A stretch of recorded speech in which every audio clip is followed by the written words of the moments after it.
Bonsoir Vincent, on est ici à la deuxième édition de Santé Future. Vous sortez de votre intervention Données de santé, tous ciblés. Bonsoir, merci beaucoup pour l'invitation. Effectivement. Vincent Chartier, je suis actuellement RSSI et DPO au sein de WeThings. Pour nous, au sein de WeThings, c'est un enjeu clé, la gouvernance.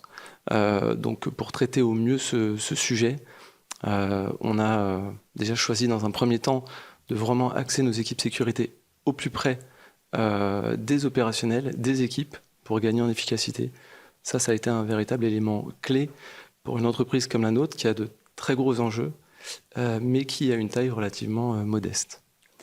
Et quelle priorité vous conseilleriez à une entreprise qui cherche justement à améliorer son traitement de la donnée, sa gouvernance?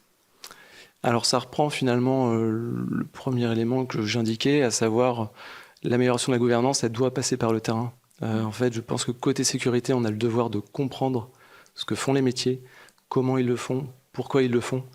Et sinon, le risque, il est de véritablement se décorréler des activités, de rester un petit peu enfermé dans des exigences, dans des normes, des certifications, des lois.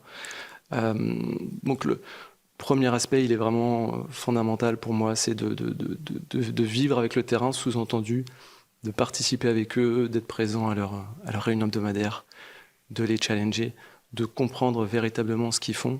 Sinon, la gouvernance derrière, elle va manquer de souffle, elle ne sera pas comprise. On risque d'avoir en face de nous des gens qui sont dans l'incompréhension et donc une efficacité assez importante. En termes d'allocation des ressources dans l'entreprise, qu'est-ce que vous conseilleriez? Alors au-delà du point que j'ai évoqué, le sujet de la ressource, c'est toujours un sujet un petit peu sensible. Moi, ce que je conseillerais, donc au-delà de la proximité assez forte, c'est déjà de véritablement positionner ces équipes sécurité tout au long de la chaîne de conception de l'objet connecté. Donc dès les premières phases amont, avec les équipes produits, ne pas attendre finalement la phase de développement.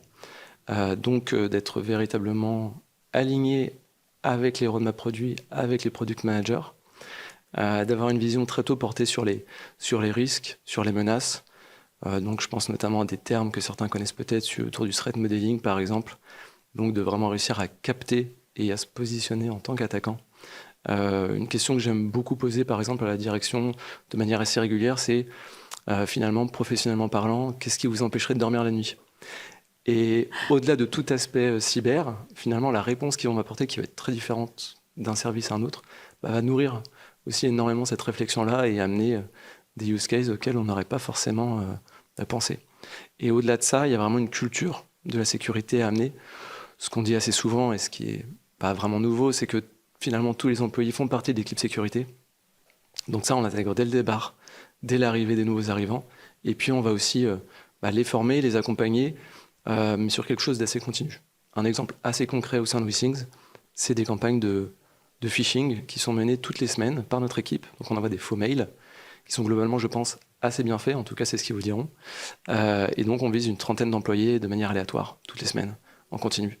Ceux qui tombent dans le piège gagnent une formation, mais ça permet aussi de créer la culture. Ils viennent nous en parler, ils pensent à nous, et comme ça, on est aussi plus à même d'agir si jamais on doit le faire en cas d'attaque bien réelle cette fois-ci.